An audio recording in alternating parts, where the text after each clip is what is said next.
नमस्कार मित्रांनो, आज करतो तुमच्या समोर येण्याचा मनोदय म्हणजे सध्या आपला जोराचा लॉकडाऊन चाललाय भारतात आणि भारतासोबतच जगात पण. आता लॉकडाऊन चालू असताना बऱ्याच विद्यार्थ्यांच्या मनात शंका येते की लॉकडाऊन मध्ये करावं तरी नेमकं काय. आता मला सांगा, आपण सर्व लोक स्पर्धा परीक्षांचा अभ्यास करतो, म्हणजे सगळ्यात महत्त्वाचा आपल्यासाठी असणारा टाइम. आता टाइम आपल्याकडे लॉकडाऊन मध्ये आतापर्यंत आपण जसा अभ्यास केलाय तसा अभ्यास आता लॉकडाऊन मध्ये करणं बऱ्याच मुलांना पॉसिबल नसतं. काही लोक लायब्ररीमध्ये अभ्यास करतात, काही लोक घरी करतात. जे घरी अभ्यास करतात त्यांच्यासाठी हा बेस्ट टाइम आहे. लॉकडाऊन सर्व बंद असल्यामुळे टाइम तुम्हाला खूप जास्त प्रमाणात उपलब्ध आहे. मग या वेळेचं नियोजन कसं करायचं हा सगळ्यात मोठा मुद्दा आहे. आता सध्या सर्वदूर अशी परिस्थिती आहे की सर्वदूर नैराश्य टाईप परिस्थिती येऊन गेली. डिप्रेशन आलं लोकांना की कसं होणार. आणि काही दिवसांपूर्वी आपल्या आयोगाने ऑफिशियल स्टेटमेंट जरी दिलेलं नसलं तरी राज्य मंत्रिमंडळाने निर्णय घेतलाय की पूर्ण वर्षभर नोकरबंदी बंद असणार आहे. आता नोकरबंदी बंद म्हटल्यावर सर्वांना काय वाटतं की आता काही खरं नाही, वर्षभर काहीच होणार नाही, आता अभ्यास पण होणार नाही. पण मित्रांनो, तुम्हाला सांगतो, हा जो टाइम आहे हा सगळ्यात बेस्ट टाइम आहे अभ्यास करण्यासाठीचा. जर तुम्ही हे वर्षभर प्रॉपर अभ्यास केला, प्रॉपर टाइम युटिलाइज केला, प्रत्येक वेळेचं सोनं केलं, तर तुम्हाला पुढच्या वर्षी जेव्हा पण ऍड येईल तेव्हा पण तुम्ही 100% पास व्हाल. आता तुमच्या समोर येण्याचा मनोदय असा की आपले बरेच ग्रामीण भागातील विद्यार्थी असतात, त्यांच्या मनात स्पर्धा परीक्षांविषयी बऱ्याचशा शंका असतात. तर मला असं वाटलं की आपण यांच्या समोर जाऊन गायडन्स न म्हणता एक अनुभव शेअर करावा.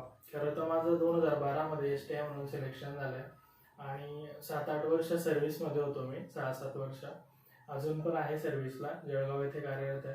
आणि सोबतच मी अभ्यास पण करत आहे MPSC मेन्स साठी. एक महत्वाची गोष्ट अशी सांगावी लागते की बऱ्याच विद्यार्थ्यांना प्रश्न पडतो की अभ्यास करावा कसा. आता आपण लहानपणापासून बघतो आपली जी रेग्युलर मेथड आहे 1ली ते 10वी पर्यंत अभ्यास करायची. आपण काय करत असतो, पुस्तक घेतो, परीक्षेच्या अगोदर थोडंफार वाचतो, पेपराला जातो आणि पेपर लिहितो, आणि जास्त करून आपला भर हा पाठांतरावर असतो. आता लहानपणी पाठांतर करणं, खूप सारे लोक पाठांतर करतात. आता पाठांतर आपण MPSC मध्ये करू शकतो का? तर काही गोष्टी अशा आहेत की ते आपल्याला पाठच कराव्या लागतात MPSC मध्ये, पण काही गोष्टी अशा आहेत ज्या लक्षातच ठेवाव्या लागतात. तर माझं असं म्हणणं आहे की प्रत्येक गोष्ट लक्षात ठेवण्यावर जास्त भरोसा द्या. काही गोष्टी बाय डिफॉल्ट पाठ कराव्या लागतील, पण त्या पाठ करायचं म्हणून पाठांतरावर भर द्यावा ही गोष्ट चुकीची आहे. एक सर्वे असं म्हणतो की कुठलीही गोष्ट आपण पूर्ण मनाने 3 वेळेस वाचली तर ती ऑटोमॅटिकली 80% तरी आपल्या लक्षात राहते, म्हणजे आपली पाठांतराची तिथे गरज कमी होते. म्हणून कुठलीही गोष्ट वाचताना 3दा मनपूर्वक वाचा. आणि हे वाचताना गॅप असला पाहिजे. एखादी पुस्तक तुम्ही वाचलं एकदा तर 1 महिन्यानंतर त्याला पहिली रिव्हिजन झाली पाहिजे, नंतर परत 2 महिन्यानंतर दुसरी रिव्हिजन झाली पाहिजे, आणि नोट्स काढल्या पाहिजे का, असं पण बऱ्याच लोकांच्या मनात शंका येतात. आता दोघं साईडचे ओपिनियन आहे. काही लोक नोट्स काढून पण अधिकारी झाले, काही लोक नोट्स काढता पण झाले. पण माझं वैयक्तिक मत असं आहे, जे बिगिनर्स असतील आणि ज्यांच्याकडे खूप सारा वेळ असेल त्यांनी नोट्स काढल्याच पाहिजे. कारण नोट्स ही तुम्हाला एक्झामच्या अगोदर सगळ्यात जास्त कॉन्फिडन्स देणारी गोष्ट आहे. आणि एक्झामच्या दिवशी जो वाघासारखा जातो, फुल कॉन्फिडन्स घेऊन जातो, त्याचे एक्झाम पास होण्याचे चान्सेस खूप जास्त असतात. का तर एक्झाम मधले जवळपास 20 ते 30% प्रश्न तुमच्या जनरल लॉजिकवर असतात. म्हणजे तुम्ही प्रश्न जरी नीट वाचला तरी उत्तरापर्यंत तुम्ही जाऊ शकता. आणि उरलेले 60 ते 70% प्रश्न तुमच्या अभ्यासावर असतात. अभ्यासावर म्हणजे काही गोष्टी तुम्हाला पर्टिक्युलर माहित असल्या पाहिजे. जो व्यक्ती फुल कॉन्फिडन्सने एक्झामला जातो त्याच्यासोबत एक गोष्ट असते की त्याने केलेला अभ्यास त्याला एक्झामच्या ड्युरेशन मध्ये परफेक्टली इम्प्लिमेंट करता येतो. म्हणजे त्याने वाचलेलं त्याला सगळं आठवतं. आणि तुम्ही जर थोडे टेन्शन मध्ये गेले, थोडे म्हणजे बऱ्यापैकी टेन्शन मध्ये जाता लोक, तर तुमच्या एक असं लक्षात येईल की परीक्षेला जाताना जे तुम्हाला येतं त्यातलं सुद्धा 10-20% प्रश्न तुम्ही चुकवून येतात. आणि हे जे जनरल लॉजिकचे प्रश्न आहेत त्यांचा तर प्रश्नच राहत नाही, त्यांच्यामधले 50% प्रश्न तुमचे चुकतात. जर तुम्ही प्रॉपर अनालिसिस केलं तर आतापर्यंतच्या सक्सेसफुल लोकांच्या अनुभवातून किंवा जे अधिकारी सध्या कार्यरत आहेत त्यांच्या ओव्हरऑल आतापर्यंतच्या प्रवासातून या गोष्टी मला क्लिअर झाल्या. मी बऱ्याच लोकांशी संवाद साधला तुमच्या पुढे येण्या अगोदर की नेमकी परीक्षा पद्धतीबद्दल तुमचं प्रत्येकाचं मत काय. बऱ्याच लोकांचे असे फोनवरून संवाद साधला तर त्याच्यातून मला एक गोष्ट लक्षात आली की सध्या 20 ते 30% प्रश्न तुमच्या जनरल सायन्सवर असतात आणि उरलेले 70 ते 60% प्रश्न तुमच्या अभ्यासिक मटेरियलवर असतात. आता हा प्रकार झाला 2016 नंतर. 2012 ते 16 या पिरियडमध्ये परीक्षा पद्धती अत्यंत विचित्र प्रकारची होती. खूप साऱ्या फॅक्च्युअल गोष्टींवर भर दिला गेला होता. तेव्हा तुम्हाला पुस्तक वाचणं अनिवार्य होतं आणि त्यात पण कुठलं वाचावं याचं बंधन नव्हतं. खूप साऱ्या पुस्तकांमधून कुठूनही प्रश्न उचलून ते टाकत होते. त्याच्यामुळे तुम्ही लकी आहात की सध्याची परीक्षा पद्धती प्रेडिक्टेबल आहे. सो लॉकडाऊन मधला पिरियड प्रॉपरली युटिलाइज करावा या हेतूनेच मी हा व्हिडिओ तुमच्या समोर सादर करत आहे. तर लॉकडाऊन मध्ये काय केलं पाहिजे. आता मला सांगा 24 तासाच्या दिवसापैकी ऍटलीस्ट 12 तास तरी तुमच्याकडे शिल्लक असतात. 12 तास आपण सर्व गोष्टींना देऊ. ओव्हरऑल 12 तासापैकी 8 तास प्रॉपर अभ्यास झाला पाहिजे. 8 तासामध्ये मध्ये तुमचा अभ्यास म्हणजे ऍब्सोल्यूट अभ्यासच झाला पाहिजे. मला वाटतं 8 तासापेक्षा खूप जास्त अभ्यासाची गरज नाही. 8 तास तुम्ही मन लावून अभ्यास केला तरी सफिशियंट आहे. 8 तासापैकी उरलेले जे 4 तास आहे त्या 4 तासामध्ये तुम्ही न्यूज रिलेटेड गोष्टी केल्या पाहिजे. म्हणजे जसं की पेपर वाचणं, डिस्कशन किंवा एखाद्या गोष्टीची रिव्हिजन. पण 8 तास फ्रेश स्टडी झाला पाहिजे तुमचा. का तर तुम्हाला 1 वर्षाच्या पोस्ट मिळवायची असेल तर. जर तुम्ही बिगिनर असेल, तुमचा सोबत तुमचा ग्रॅज्युएशनचा पण अभ्यास चालू असेल तर माझा असा आग्रह असेल की तुमची फर्स्ट प्रायोरिटी तुमच्या ग्रॅज्युएशनला असली पाहिजे आणि उरलेले 4 तास तुम्ही या अभ्यासासाठी काढले पाहिजे. तर आता अभ्यास कसा करावा हा प्रश्न सर्वांसमोर असतो. आता तुमच्या समोर 3 गोष्टी खूप महत्वाच्या आहेत. पहिली गोष्ट म्हणजे सिलेबस, दुसरी गोष्ट म्हणजे आतापर्यंत आलेले आयोगाचे पेपर. आयोगाचे हा शब्द मी मुद्दाम वापरेल. आयोगाचे पेपर हा तुमच्या समोर असलेला सगळ्यात स्टँडर्ड सोर्स. आणि तुम्ही सध्या जर बघितलं तर तुमच्या समोर मार्केटमध्ये खूप सारे पुस्तक अवेलेबल आहेत. तर सर्व पुस्तक वाचले पाहिजे का तर नक्कीच नाही. प्रत्येक विषयासाठी एक बेसिक पुस्तक आणि एक स्टँडर्ड पुस्तक. आता बेसिक आणि स्टँडर्ड कसं. बेसिक पुस्तक म्हणजे स्टेट बोर्डाचे त्या विषयाशी रिलेटेड सिलेबसनुसार फ्रेम केलेल्या पुस्तकांमधून घेतलेला डेटा. कुठले स्टेट बोर्ड किंवा एनसीईआरटी.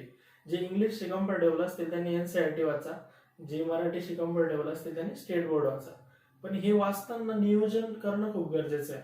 खूपदा काय होतं, तुम्ही जर नवीन अभ्यास करत असल्या तर तुम्ही सुरुवातीला खूप जोशमध्ये अभ्यासाला सुरुवात करता. 6 महिन्यात सगळं वाचून संपवून देता आणि नंतर काय करावं तेच तुम्हाला समजत नाही. तर नियोजन किती महत्वाचं आहे. नियोजन आणि रिव्हिजन या 2 गोष्टी स्पर्धा परीक्षांमध्ये खूप जास्त महत्वाच्या. तर तुमचं नियोजन असलं पाहिजे. नियोजन म्हणजे काय, जर आज तुम्ही 5वीचं इतिहासाचं पुस्तक घेतलं तर त्याच्यामधून जर तुम्ही बिगिनर्स असल्या तर नोट्स 100% काढल्या पाहिजेत. आणि नोट्स काढण्याच्या अगोदर तुमच्या मागे फीडबॅक म्हणून एकतर सिलेबस असला पाहिजे आणि आतापर्यंत आयोगाने विचारलेले क्वेश्चन. आणि नोट्स पहिल्या रिडिंगला कधीच काढायच्या नाही. दुसऱ्या किंवा तिसऱ्या रिडिंगला तुमच्या कम्फर्टनुसार नोट्स काढायचा. आणि नोट्स बिगिनर्सने काढल्याच पाहिजे, ज्यांच्याकडे वेळ आहे 2-3 वर्ष, ज्यांचं ग्रॅज्युएशन चालू आहे. ज्यांनी 1-2 अटेम्प्ट दिले त्यांच्यासाठी नोट्स काढणं थोडं कंटाळवाणं होतं. पण ज्याला जमत असेल त्याने जरूर ही प्रोसेस फॉलो करावी. नोट्स हा रिव्हिजन प्लस प्लॅनिंग यांच्यासोबत तितकाच महत्वाचा फॅक्टर आहे जे काढू शकतं. पण याचा अर्थ असा नाही की ज्यांनी नोट्स नाही काढल्या त्यांना पोस्ट नाही भेटत. काही लोकांची इनबॉर्न मेमरी चांगली असते किंवा त्यांचं प्लॅनिंग प्रॉपर असतं. ते प्रत्येक गोष्ट एक ठराविक कालावधीनंतर आपली बुद्धी विसरण्याच्यात रिव्हिजन करत असतं. त्यांनी एक वेळ नोट्स नाही काढल्या तर चालेल, पण नोट्स ज्यांना पॉसिबल आहे त्यांनी 100% काढल्या पाहिजे. ठीक आहे. तर आता syllabus, previous year question paper आणि आयोगाचं किंवा महाराष्ट्र शासनाचं कुठलंही स्टँडर्ड मटेरियल जसं की लोकराज्य, नंतर आपलं योजना मॅगझिन असतं. आता हे जे बिगिनर असतील त्यांनी हे वाचायला सेकंड प्रायोरिटी द्यायची. फर्स्ट प्रायोरिटी तुमचा सिलेबस कम्प्लीट झाला पाहिजे सगळं वाचून. आणि सिलेबस आता भविष्यात मी पुढे व्हिडिओ टाकणार आहे. आपण प्रत्येक विषयाचं जे मला पॉसिबल झालं ते तुमच्यापर्यंत पोहोचवण्याचा प्रयत्न करेल. आणि मी स्वतःच्या मनाचं न सांगता पुस्तकातूनच प्रॉपर कशा गोष्टी हँडल कराव्या ते सांगेल. आणि आपल्यासाठी पुस्तक सिलेक्शन ही खूप महत्वाची गोष्ट आहे. आता आपण पुढे जसे जसे व्हिडिओ बनवत जाऊ, जसा वेळ भेटेल तसा आपण प्रत्येक पोस्ट प्रमाणे प्रत्येक सिलेबस अनालाइज करू, त्याच्याशी रिलेटेड पुस्तकं, कुठला सिलेबसचा टॉपिक कुठल्या पुस्तकातून वाचावं त्याच्यावर पण आपण भर देऊ. आता पुढचा मुद्दा आहे प्रेरणा, मोटिवेशन. आता मला सांगा, मोटिवेशन खरंच गरजेचं आहे का अभ्यास करताना? तर नक्कीच मोटिवेशन गरजेचं आहे, पण आता मोटिवेशनचे 2 टाईप पकडूया आपण. एक तर शाश्वत प्रेरणा आणि एक टेम्पररी प्रेरणा. आता सुरुवातीला अभ्यास करताना मी पण त्या फेजमधून गेलोय. आपण काय करतो, पुण्यात असताना किंवा कुठे असताना आपण कुठेही लेक्चर असलं ते लगेच एकदम जोरात जातो, लेक्चर अटेंड करतो आणि 2-3 दिवस एकदम जोशमध्ये, झोप पण नाही लागत आपल्याला. पण हे खरंच टिकणारं मोटिवेशन आहे का? तर नक्कीच नाही. मोटिवेशन हे आतलं असलं पाहिजे. मोटिवेशनच्या बाबतीत एक वाक्य असंच ऐकलेलं आहे मी, ते तुम्ही जरूर लक्षात ठेवा.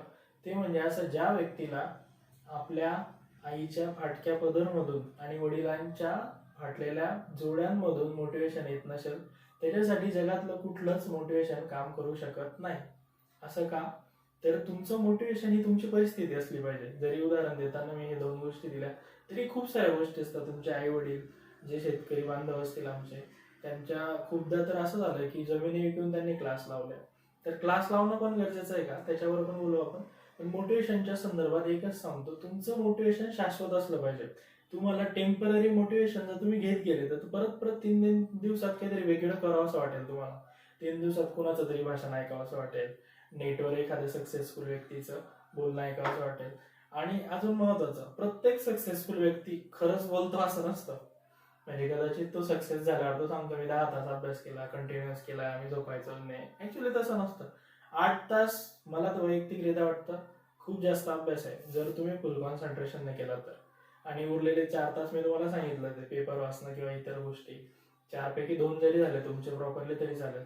आणि सगळ्यात महत्वाची गोष्ट म्हणजे कन्सिस्टन्सी. तुमच्या अभ्यासामध्ये सातत्य असणं खूप जास्त गरजेचं आहे. कारण एक गोष्ट तुम्ही आज वाचली, कदाचित महिन्याभरानंतर ती तुम्ही पूर्ण विसरलेले असाल, जर तुम्ही रिव्हिजन दिली नाही तर. त्याच्यामुळे जर तुम्हाला भूतकाळातील केलेला अभ्यास प्रॉपर वापरायचा असेल तर तुम्हाला रिव्हिजन देणं मस्ट आहे. मस्ट म्हणजे मी म्हणेल, रिव्हिजन हे सक्सेस मधलं माझं वैयक्तिक मध्ये 50% वेटेज आहे रिव्हिजनला. तुम्ही एखादी पुस्तक वाचून झालं याचा अर्थ तो विषय संपला असं बिलकुल नाही. तो विषय जोपर्यंत परीक्षेमध्ये इम्प्लिमेंट होत नाही तोपर्यंत त्याचं महत्व शून्य आहे. आणि नवीन नवीन पुस्तकं बिलकुल वाचायचे नाही. जे पुस्तक तुम्ही आतापर्यंत वाचलंय त्याच्यावरच स्टिक राहा, त्याच्यामधूनच चांगला काढण्याचा प्रयत्न करा. कुठलाही ऑथर पुस्तक लिहिताना त्याचं बेस्ट देण्याचा प्रयत्न करतो, म्हणजे कुठल्याही पुस्तकात तुम्हाला काही ना काहीतरी चांगलं भेटेल. ठीक आहे, त्याच्यामुळे ते घेण्याचा प्रयत्न करा. नंतर अभ्यास किती वेळ करावा हे मी तुम्हाला सांगितलंय. आता किती व कोणते पुस्तकं वाचावे, आपण हा टॉपिक प्रत्येक परीक्षे संदर्भात वेगवेगळा घेऊ. पण सध्या एवढंच लक्षात ठेवा, लॉकडाऊनचा पिरियड आहे, जे बिगिनर्स असतील त्यांनी स्टेट बोर्डाचे पुस्तकं लवकर वाचून संपवणे खूप जास्त ॲटमोस्ट इम्पॉर्टन्स आहे त्याला. जर तुम्ही लवकरात लवकर ते संपवलं तर हे करताना नोट्स तर नक्कीच काढा. पण नोट्स काढण्याच्या अगोदर बाजारात खूप सारे पुस्तकं आहेत ज्याच्यामध्ये प्रिव्हियस इयरचे क्वेश्चन पेपर दिलेले आहे, किंवा तुमच्यासमोर सिलेबस आहे आयोगाच्या ऑफिशियल वेबसाईटला. तर ह्या 2 गोष्टी तुमच्या अगोदर वाचून झाल्या पाहिजे. तुम्हाला उत्तर येतंय का नाही ते बघायचंच नाही, फक्त प्रश्न काय विचारला ते बघायचं आहे. आणि ही गोष्ट कमीत कमी 2 वेळेस करायची. हे 2 वेळेस केल्यानंतर पुस्तक वाचताना त्याच्याशी रिलेटेड मटेरियल आलं की लगेच तुमचा कॉन्फिडन्स किंवा इफिशियन्सी वाढलेली असेल. आणि तुम्हाला नोट्स अशाच काढायच्या ज्याच्यावर प्रश्न विचारला गेलेला आहे. भविष्यात जसे जसे प्रश्न वाढतील तसे आपण नोट्स पण अमेंड करत जाऊ किंवा ते अपडेट करत जाऊ. आता असं म्हटलं जातं की best revision is equal to success. काही लोकांची रिव्हिजनची पद्धत खूप चांगली असते. म्हणजे ते काय करतात, सुरुवातीला अभ्यास करताना सपोज तुम्ही 5वीचं इतिहासाचं पुस्तक घेतलं, तर इतिहासाच्या पुस्तकात आता समजा आपण एक गृहीत धरू 150 पेजेसचं पुस्तक आहे. मी सांगतो तुम्हाला 150 पेजेस पैकी फक्त 50 पेजेसचा डेटा तुमच्यासाठी जास्त महत्वाचा आहे. मग तुम्हाला असं वाटलं की पहिलं पेज आहे, पहिल्या रिडिंगला यामधला एकही फॅक्च्युअल किंवा इम्पॉर्टंट गोष्ट नाही परीक्षेच्या दृष्टीने, त्याला असं हे करा, सर्कल करा दोघं साईडला आणि क्रॉस करा, म्हणजे नेक्स्ट टाइम तुम्ही वाचायचं नाही. आणि काही लोक पहिल्यांदाच अंडरलाईन करतात. तर माझं वैयक्तिक मत असं राहील की पहिल्यांदा अंडरलाईन करणं थोडं टाळा. कारण पहिल्यांदा अंडरलाईन करताना तुम्हाला सर्वच महत्वाचं वाटतं पुस्तक वाचताना. सो मी आग्रह धरेल की पहिल्यांदा अंडरलाईन करणं टाळा, दुसऱ्यांदा किंवा तिसऱ्यांदा ते अंडरलाईन करा. माझं मत राहील की दुसऱ्यांदा अंडरलाईन करा आणि तिसऱ्यांदा निवांत नोट्स काढा. सोबत सोबत जर काढत बसलं तर ती प्रक्रिया थोडी बोरिंग होते. आपण पुस्तक पण वाचतो, अर्ध कॉन्सन्ट्रेशन लिहिण्यामध्ये पण असतं. त्याच्यामुळे बेस्ट वे की अगोदर अंडरलाईन करा, दुसऱ्या रिडिंगला आणि तिसऱ्या रिडिंगला नोट्स काढा. आणि नोट्स ह्या शक्य तितक्या मायक्रो असल्या पाहिजे आणि त्यात तुम्हालाच समजल्या पाहिजे. पुस्तकच्या पुस्तक बिलकुल उतरवायचं नाही आपल्याला. शक्य तितक्या शॉर्ट कीज वापरा नोट्स काढताना. त्याचा तुम्हाला जेव्हा तुम्ही रिव्हिजन कराल, म्हणजे काही मित्र आमचे असे ज्यांनी पोस्ट मिळवलेले आहे, त्यांच्या 5-6 पेजेसमध्ये अख्खं पुस्तक बसलेलं आहे. सो बेटर तुम्ही असं काहीतरी ट्राय करा, ज्याचा फायदा भविष्यात तुम्हाला नक्कीच होईल. आणि आता सर्वांना खूप जास्त पडणारा प्रश्न, पुण्यात जाऊनच अभ्यास करायचा का? तर माझं वैयक्तिक मत आहे, मी पुण्यात होतो 1-1.5 वर्ष, नंतर आताही मेन्सच्या वेळेस गेलो होतो. ही गोष्ट सर्वस्वी तुमच्या आर्थिक परिस्थितीवर निर्भर करते. फक्त फरक काय पडतो, जेव्हा आपण क्लास करतो किंवा मोठ्या एन्व्हायरमेंटमध्ये जातो, तर फक्त प्रेरणा ही गोष्ट तुम्हाला जास्त जोरात पेटवते. आणि मी तुम्हाला सुरुवातीला सांगितलं, ज्या व्यक्तीला घरच्या परिस्थितीतून प्रेरणा येते त्याने कुठे जायची गरज नाही. आणि क्लास लावावा का, याचंही उत्तर तुमची आर्थिक परिस्थिती. क्लास लावण्याचा फायदा इतकाच आहे की तुम्हाला एक चांगला ग्रुप भेटतो आणि मेंटॉर भेटतो कोणीतरी. समजा तुम्ही एखाद्या चौकात उभे, तुमच्या समोर 3 मार्ग आहे. जो क्लास लावणार नाही तो 3 मार्ग ट्राय करेल, आणि जो क्लास करेल त्याला एक्झॅक्ट माहित असेल की बाबा समोर जायचंय तुला. तर फरक इतकाच कळेल की तुमचा वेळ वाचेल. पण याचा अर्थ असा नाही की क्लास लावलाच पाहिजे. सध्या जर तुम्ही बघितलं तर युट्यूब हा इतका सुंदर सोर्स आहे की प्रत्येक विषयाच्या तुमच्या विषयानुसार व्हिडिओ तुमचे अवेलेबल आहे. सो बेटर वे, क्लास नाही लावला तरी चालेल, फक्त प्लॅनिंग करा. आपल्या जर नियोजनाचं तुम्ही रंजन कोळंबे सरांचं पुस्तक वाचलं तर त्याच्यावर एक वाक्य आहे, नियोजन करा किंवा नष्ट व्हा, असं म्हटलंय एका ग्रेट फिलॉसॉफरने. तुम्ही पुस्तक वाचताना तुमच्या लक्षात येईल. तर प्लॅनिंग हा सक्सेसमध्ये सगळ्यात महत्त्वाचा फॅक्टर आहे. मी काय सांगितलं तुम्हाला, प्लॅनिंग आणि रिव्हिजन, आणि तिसरं म्हणजे नोट्स. ज्याला पॉसिबल असेल त्याने. नोट्सला पर्याय म्हणजे रिव्हिजन तुम्हाला एकदम प्रॉपर करावे लागते. तर पुण्यात जायची गरज नाही, घरीच राहून प्रॉपर प्लॅनिंग करा. युट्यूबचा चांगला यूज करा.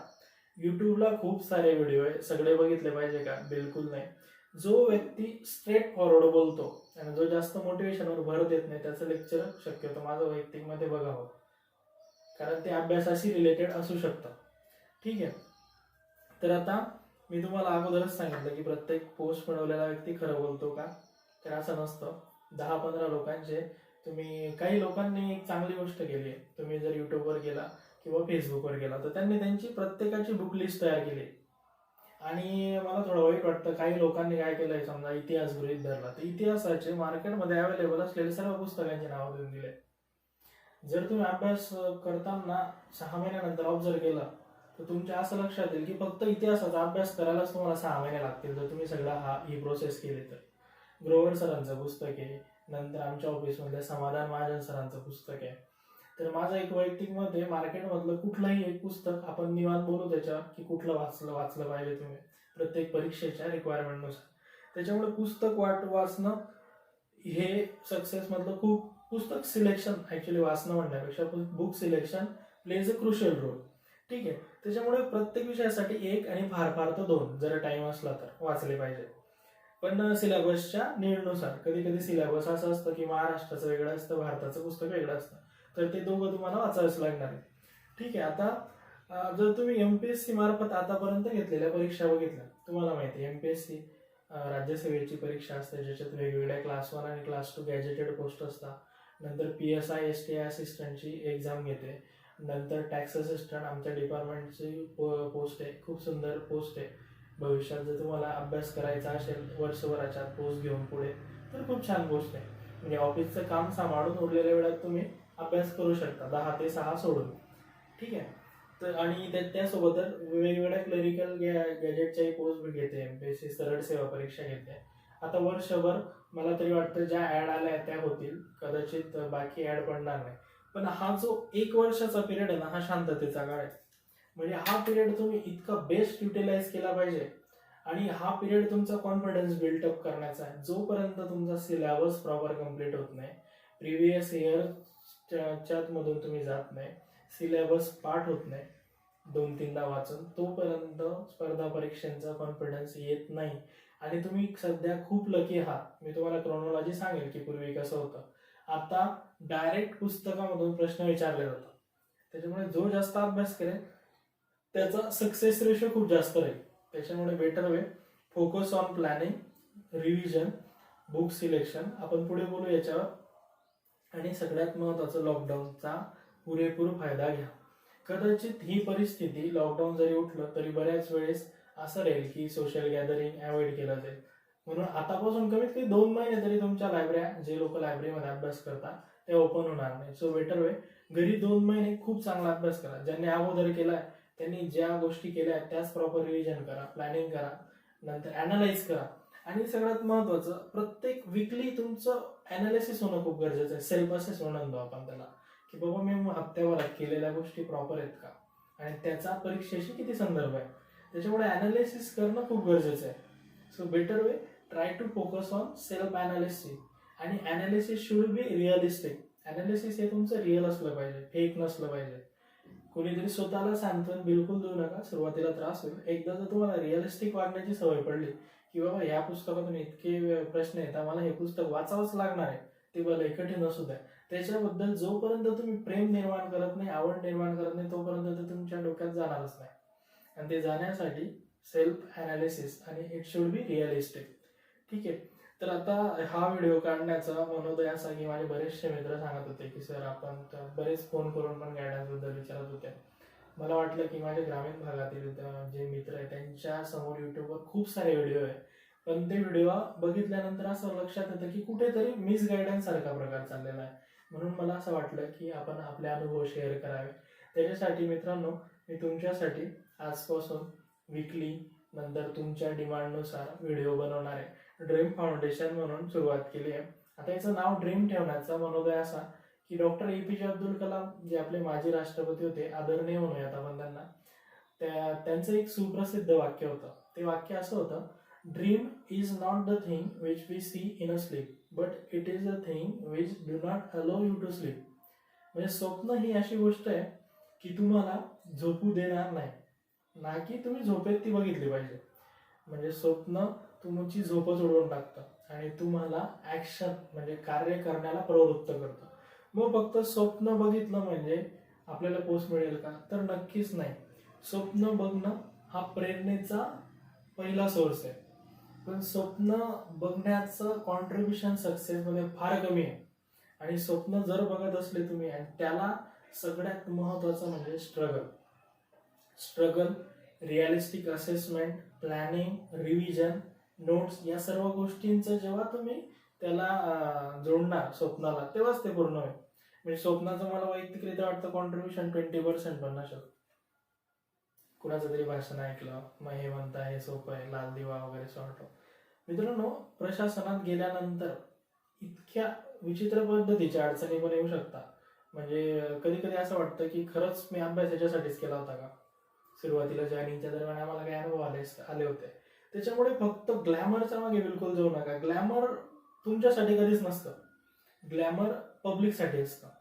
म्हणजे कदाचित तुम्ही जॉबला असताना काय सफर करता तुम्हाला माहिती, वेगवेगळे पॉलिटिकल प्रेशर असेल, आपल्या सिनियरचं प्रेशर असेल, त्याच्यामुळे ग्लॅमर बिलकुल प्रायोरिटीवर ठेवू नका. ग्लॅमर बाय डिफॉल्ट भेटतं, तुमची एक वेगळीच आयडेंटिटी होऊन जाते, पण ग्लॅमर प्रायोरिटीला बिलकुल ठेवलं नाही पाहिजे. म्हणून आपण आपल्या चॅनलला ड्रीम फाउंडेशन नाव दिलं. तर माझी सर्वांना विनंती असेल मनापासून की सुरुवातीला मी फक्त एक इनिशियल स्टेजला थोडंफार स्पर्धा परीक्षांचं किंवा MPSCचं यश अपयश काय असतं ते समजावण्याचा प्रयत्न केला. यश आणि अपयश याच्यामध्ये खूप छोटा गॅप असतो. जर तुम्ही बघितलं, जो खूप चांगली मेहनत घेतो तो जर कदाचित फेल झाला तर त्याचं फेल होण्याचं जे मार्जिन आहे ते खूप कमी असतं. काही लोक बिचारे 1-2 मार्कांनी फेल होतात. तर याच्यासाठी फक्त एवढंच आहे की कुठेतरी कॉन्फिडन्स कमी पडतो, प्लॅनिंगमध्ये काहीतरी कमकुवतपणा असतो. आणि प्लॅनिंग करताना एक गोष्ट नेहमी लक्षात ठेवायची, प्लॅनिंग हे 3 टाईपचं असायला पाहिजे. तुमचं दिवसाचं पण प्लॅनिंग असावं, नंतर तासांचं पण प्लॅनिंग असावं, आणि वीकली पण असावं.